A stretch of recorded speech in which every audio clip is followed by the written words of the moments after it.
Selamat pagi Bapak. Selamat pagi. Saya sudah kenal Bapak. Dikit yang cuma minta bantuan Bapak untuk memberikan informasi pengalaman Bapak nih tentang praktek pengambilan keputusan. Nah ini terkait dengan tugas yang PBB angkatan 10 nanti dalam demokrasi kontekstual. Jadi nanti yang minta bantuan Bapak untuk menjawab mungkin yang punya beberapa pertanyaan yang tidak sampaikan untuk praktek pengambilan keputusan Bapak. Bapak bersedia Bapak? Iya. Terima Bapak. Niki Pak, pertanyaan yang pertama nih. Selama Niki, bagaimana Bapak dapat mengidentifikasi kasus-kasus yang merupakan etika atau bukan moral? Kenapa bisa Ya, pertama kita lihat ini dari permasalahan yang ada. Dan permasalahan itu sebenarnya masalah itu sesuai tidak dengan aturan dan menyalahi aturan. Ya mungkin yang masalah kan ini sebenarnya menyalahi aturan. Tapi kalau ini dilaksanakan kadang-kadang kan berkurang dengan kepentingan dia, kadang sifat mungkin pribadi. Jadi kalau memungkinkan sebenarnya kita ada menjadi pendekatan secara pribadi dengan menyampaikan komitmen kita sebelumnya. Mungkin itu. Oke Pak, nah untuk yang pertanyaan kedua, selama ini bagaimana Bapak menjalankan pengambilan keputusan di sekolah, terutama untuk kasus-kasus di mana ada dua kepentingan yang sama-sama benar atau sama-sama mengandung nilai kebaikan. Bagaimana pengambilan keputusan? Untuk pengambilan keputusannya, kalau misalnya beberapa contoh ada dalam kenaikan kelas, kalau dari segi aturan itu kan sudah ada aturannya bahwa harus memenuhi sekian, kemudian dari segi kepribadian. Nah kemudian tapi tetap juga memperhatikan dampaknya. Kalau seandainya aturan ini memang secara aturan bisa relevan, tapi kita lihat dampaknya. Kalau ini dijalankan, karena dampaknya terhadap orang-orang, kepentingan dari orang tua pasti tetap ada. Karena itu supaya bisa melanjutkan. Mungkin di sini kita harus pandai-pandai memilah-milah supaya aturan tetap jalan. Kemudian ini juga dari kepentingan orang tuanya, bisa juga jalan. Kemudian nanti terjadi dilema etika Pak. Jadi kalau kita lakukan sesuai aturan itu benar, kemudian kalau tidak dilakukan atau kita mengikuti keinginan kita juga itu benar sebenarnya. Jadi itu dengan dilema etika. Nah kemudian lanjut Pak, langkah-langkah atau prosedur seperti apa yang biasa Bapak lakukan selama ini? Jadi dalam menangani masalah tersebut. Dalam menangani masalah tersebut sebenarnya yang pertama kita lihat aturan yang sudah kita buat dulu. Aturan kalau dalam kedisiplinan siswa ya yang penting. Kemudian dalam misalnya kenaikan atau kelulusan ya kita ada di kriteria di KSP itu kita lihat juga. Kemudian dalam menjalankan itu ya tetap kita koordinasi dengan staf Pakase, di kelas, dengan dekan, seperti itu. Jadinya semuanya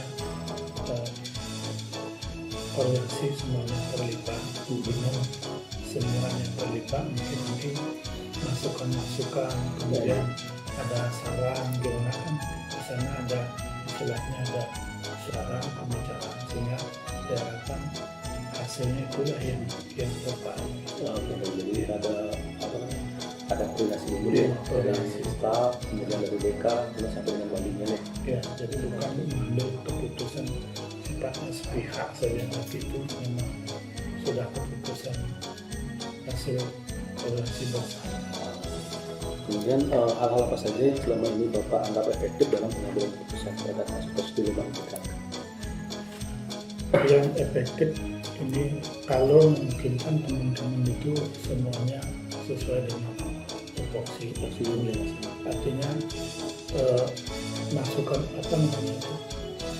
itu transparan, memang terbuka apa adanya, itu tanpa ada yang ditutupi gitu misalnya, karena ada siswa yang bermasalah. Jadi melihat siswa yang bermasalah itu biar kita objektif, bukan kita melihat siswa itu ada rasa memang istilahnya tidak senang secara pribadi. Kalau memang anak itu memang ada tidak masuk, tidak ada di kelas, itu penyebabnya itu yang perlu kita cari, bukan langsung istilahnya memponis gitu, sehingga permasalahannya seperti apa, sehingga kalau tahu permasalahannya ya kita cari jalan keluarnya. Kadang-kadang kita kan salah tafsir dulu, sudah memponis dulu siswa ini begini belum memecah gitu, sehingga kadang-kadang salah itu. Kadang-kadang memang anak itu bermasalah mungkin dari keluarganya, dari mungkin kerjaannya gitu, orang itu tidak mampu dan orang tuanya itu juga ada masalah, sehingga ambil contoh misalnya orang tuanya itu kurang mampu pada anaknya, disuruh untuk membantu pekerjaan, terganggu dalam pembelajaran. Kadang-kadang itu kita tidak tahu langsung menjadi bahwa anak ini malas, bahwa anak ini tidak disiplin dan seperti itu. Mungkin itu yang perlu kita kaji dengan teman-teman, sehingga nanti kalau ada hal seperti itu kita coba cari jalan keluar. Kalaupun nanti masalah itu mungkin agak besar dan itu juga nanti mungkin menyangkut dengan lembaga, mungkin dengan masyarakat, ya kita koordinasi. Kalau dengan dinas ya ke dinas, kalau memang dengan masyarakat ya kita tidak salah juga bisa koordinasi dengan pengurus di adat gitu, sehingga nanti dalam pengambilan kita benar lah secara bersama. Nanti pengambilan keputusan kita berdasarkan situasi dari anak sendiri, situasi kita cari dulu, kemudian dicari dulu seperti apa masalahnya, itu kita putuskan. Nanti kan kita depannya. Selanjutnya ini kan Pak, hal apa saja yang selama ini merupakan tantangan dalam pengambilan keputusan pada kasus-kasus tersebut. Jadi kita tantangan seperti tadi dah, tadi intinya keterbatasan informasi mungkin itu menjadi tantangan. Kemudian ya komitmen kita untuk melaksanakan tugas itu mungkin karena fokus pada tugas tertentu, sehingga mungkin ada hal misalnya tugas kita yang lain seperti membina, melatih itu kadang-kadang kan karena kegiatan setelah sekolah misalnya atau kegiatan ulangan atau sumatif atau formatif, kadang-kadang kan kita tidak sampai melihat yang seperti itu, mungkin itu tantangan terhadap. Jadi kadang-kadang mungkin dari segi informasinya, informasi siswanya itu, situasi lah gitu. Jadi bukan kehendak guru gitu, tapi karena situasi misalnya dapat murah, misalnya kebetulan tugas yang lainnya banyak, sementara mungkin Pak Lurah selaku wali ada siswanya yang mungkin bermasalah, kita bukan lalai, hanya kita fokus ini sehingga mungkin belum kita bisa memperhatikan yang lain. Mungkin ketika sudah bermasalah, seperti sudah ada masalah, baru kita enggak itu bisa biasa bukan gitu ya. Oke, selanjutnya Pak nih, apakah Bapak memiliki sebuah jadwal tertentu Pak dalam menyelesaikan satu kasus dilema, atau memang kasus tersebut sekarang ada kasus langsung diselesaikan itu? Sedini mungkin memang kita kan hina dulu, jadi secara berkala. Sebenarnya kalau kita lihat di program itu memang ada berkala rapat koordinasi dengan staf, rapat koordinasi dengan wali, rapat koordinasi dengan tim kerja gitu. Tapi mungkin itu tidak begitu efektif karena kegiatan sekolah ini berjalan. Jadinya sifatnya mungkin insiden gitu. Jadi ketika mungkin ada yang perlu sekali dikoordinasikan. Kalau memang tidak, ya dianggap sudah berjalan sesuai dengan apa yang kita tugaskan gitu. Jadi ada apa tidak tidak selalu ya kita tahu harus diselesaikan sekarang, mungkin ada koordinasi dulu gitu ya. Jadi ada prosesnya, ada itu Pak. Oke. Oke, Pak, adakah seorang atau faktor-faktor apa yang selama ini mempermudah atau membantu Bapak dalam mengambil keputusan dalam kasus persidangan? Jadi ada siapa yang mungkin bisa membantu atau yang mempermudah itu ya dari staff gitu, staff Makassar itu selama ini sudah berfungsi dengan bagus sekali. Mungkin dari staff juga punya istilahnya staff juga dari Golkar punya staff juga, kemudian ada tim juga, itu sangat efektif sekali, sehingga tinggal koordinasi dan pemantauan. Jadi selama tim kerja itu sudah melaksanakan tugas dengan baik sesuai dengan jadwal kegiatan, sepertinya itu berjalan. Kecuali memang ada hal tertentu dalam kegiatan yang sepertinya terkendala, ya di sana mungkin kita perhatikan masalah pendanaan, masalah penjadwalan, masalah dispen gitu kan, itu perlu dibicarakan. Banyak terakhir nih Pak, dari semua hal yang telah disampaikan Bapak tadi nih kan, ada pembelajaran nggak yang Bapak ambil dari pengambilan keputusan ini? Pembelajaran kita seperti itu adalah supaya kita bisa melaksanakan tugas dan fungsi sesuai yang sudah ditugaskan, dan tanggung jawab supaya dilaksanakan, dan alurnya juga apa yang kita ditugaskan kerjakan. Kalau memang ada hal yang perlu dikoreksikan, dan terakhir ada laporan, dan mungkin kalau perlu ada evaluasi. Oh gitu. Mungkin itu saja dulu Pak untuk pertanyaannya. Terima kasih dulu atas waktunya Pak. Apa namanya Pak RPK? Iya, dulu Pak. Iya, terima kasih Pak Muda. Iya. Mudah-mudahan lancar nih.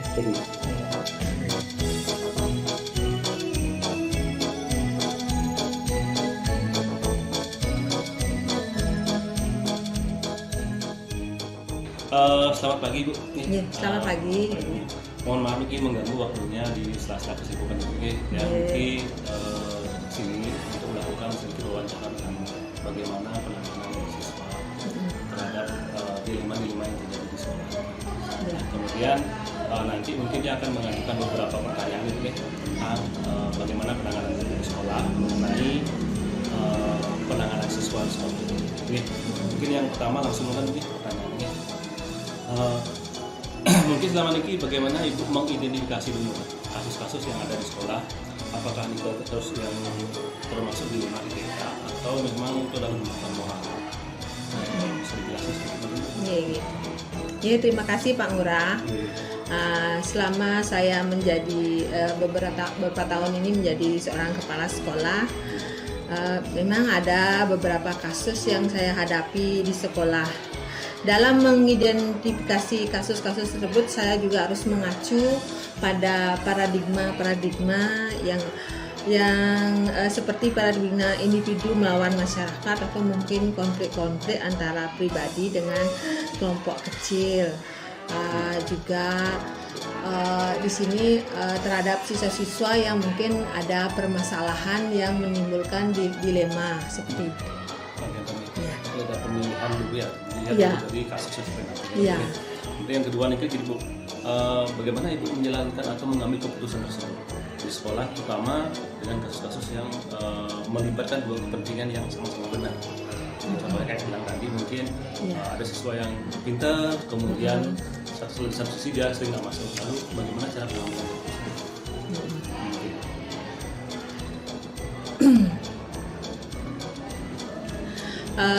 Baik, untuk pengidentifikasi kasus-kasus tersebut, apakah saya mengidentifikasi dulu itu apakah kasus itu saling bertentangan, tetapi keduanya memang sama-sama benar, tapi saling bertentangan. Di sini saya harus mempertimbangkan segala sesuatunya supaya tidak merugikan peserta didik itu sendiri. seperti ini ke. Mungkin nantinya saya akan mencari solusi untuk permasalahan tersebut. Seperti itu. Ya. Berarti kan pertama harus diidentifikasi dulu Ya. masalah siswanya tapi kemudian langkah-langkah apa yang biasanya kita gunakan untuk mengantisipasi hal tersebut. Jadi menanggulangi hal tersebut. Jadi langkahnya bagaimana? Nah, misalnya kalau seperti kasus-kasus siswa yang suka menyontek, ini kan termasuk juga ke dalam paradigma dilema etika nih. Satu sisi dia harus memperoleh nilai yang diinginkan oleh orang tuanya supaya bagus, sementara di sisi lain dia tidak menyukai, mungkin seperti pelajaran matematika dia harus dituntut ini, kalau tidak nanti dia tidak akan dikuliahkan seperti ini. Kita senantiasa memberikan arahan kepada siswa tersebut, untuk tetap berusaha menyelesaikan permasalahan Nike dengan memberikan bimbingan para guru. Juga nantinya kita juga konsultasi dengan orang tua siswa terutamanya seperti itu. Ada perpaduan dari bagaimana kita dengan siswa langsung dengan orang tua. Nah, selanjutnya begini Bu, dari kegiatan tadi itu, dari apa yang dilakukan tadi itu, kira-kira apa sih kegiatan efektif atau apa yang Ibu lakukan yang menurut Ibu efektif? Ini loh yang bisa dilakukan untuk menanggulangi hal tersebut. Yang paling bagus gitu. Kita sediakan biasanya kita sediakan waktu di sela-sela yang waktu senggang untuk siswa itu kita panggil. Mungkin di tahap pertama kita berikan dia bimbingan. Ini loh kalau kamu melakukan ini nanti akibatnya seperti ini. Kita kembalikan ke dia, kamu mau seperti itu, misalnya seperti itu. Kita berikan arahan seperti ini ke. Kemudian kita pelan-pelan gimana caranya dia biar bisa bangkit, tidak melakukan permasalahan yang kita anggap itu tidak baik untuk dia seperti ini. Berarti ada beberapa pertimbangan siswa diajak seperti refleksi dirinya, Kemudian selama ini untuk melakukan hal tersebut tantangannya kadang-kadang kita sudah memanggil orang tuanya di sini, sama anaknya juga, sama guru-guru juga sudah konsultasi, sudah klop di sini. Saya akan melakukan seperti itu. Tapi di suatu waktu bisa aja orang tuanya karena pengaruh dari mungkin yang lain bisa blank juga, dia tidak melaksanakan apa yang sudah kita kasih solusi untuk anaknya. Kadang-kadang seperti ini, tidak konsisten kayak seperti ini. Konsistensi apa yang kita rencanakan. Kadang-kadang tidak nyambung terutama dengan orang tua orang tuanya yang kurang pengertian lah, bilang seperti ini. Berarti kemudian lanjut Bu, tantangan tadi dalam penanganan kasus tersebut Ibu bagaimana cara penanganannya? Mungkin dia ada waktu khususnya atau memang sewaktu-waktu ada permasalahan langsung diselesaikan? Sebenarnya dalam penanganan Nike tidak serta-merta kita langsung ambil pengambilan keputusan saat itu juga. Kita laksanakan bertahap. Bertahap dan untuk memang perencanaannya tidak direncanakan tapi spontan, tapi nantinya dilaksanakan secara bertahap di waktu-waktu tertentu. Kita luangkan waktu seperti itu. Artinya tidak langsung kita ambil tindakan waktu itu. Ada waktu khusus. Kadang-kadang memang suatu permasalahan kita harus lembur dulu. Harus lembur dulu, konsultasi ininya gimana gitu. Kemudian yang selanjutnya kira-kira apa saja yang mungkin faktor yang mempermudah Ibu melaksanakan? Yang mempermudah melaksanakan itu koordinasi mungkin. Koordinasi dengan teman sejawat tentunya. Kemudian konsultasi dengan orang tua siswa juga mungkin seperti itu. Itu aja sih. Berarti ada kolaborasi ya. Mungkin dari walinya Bu ya. Itu dah. Mungkin Bu yang terakhir aja Bu. Mungkin apa yang setelah Ibu melaksanakan hal tersebut, jadi ada banyak hal yang Ibu lakukan kira-kira apa hal bermakna yang Ibu dapatkan? Pembelajaran yang saya ambil itu hal yang bermakna. di sini kita refleksi diri lagi bahwa segala permasalahan Nike pasti ada konsekuensinya kan kita tidak bisa serta-merta memuaskan satu pihak kan ada aja keputusan itu kan ada aja dampaknya mungkin baik bagi kita belum tentu diterima baik juga bagi orang lain seperti Nike. Yang lain lagi dari segala permasalahan kita sudah berusaha seminimal mungkin mencarikan solusinya. Artinya kita ada permasalahan tidak diem aja, cari solusi seperti itu. Berarti kita ada solusi untuk pemecahan masalah dan tidak membiarkan permasalahan itu berlarut-larut seperti itu. Jadi intinya memang itu Bu ya, Ya. kita lakukan hal yang sebaik mungkin. Nanti konsekuensi memang harus ada, tapi kita mencoba untuk mengurangi konsekuensi tersebut. Kita berusaha yang terbaik. Ya. Mungkin Nike mantan Bu yang bisa kita tanyakan. Semua atas waktunya Bu. Terima kasih. Mudah-mudahan dengan seperti Niki wawancara seperti kita bisa sharing ke depannya seperti masalah-masalah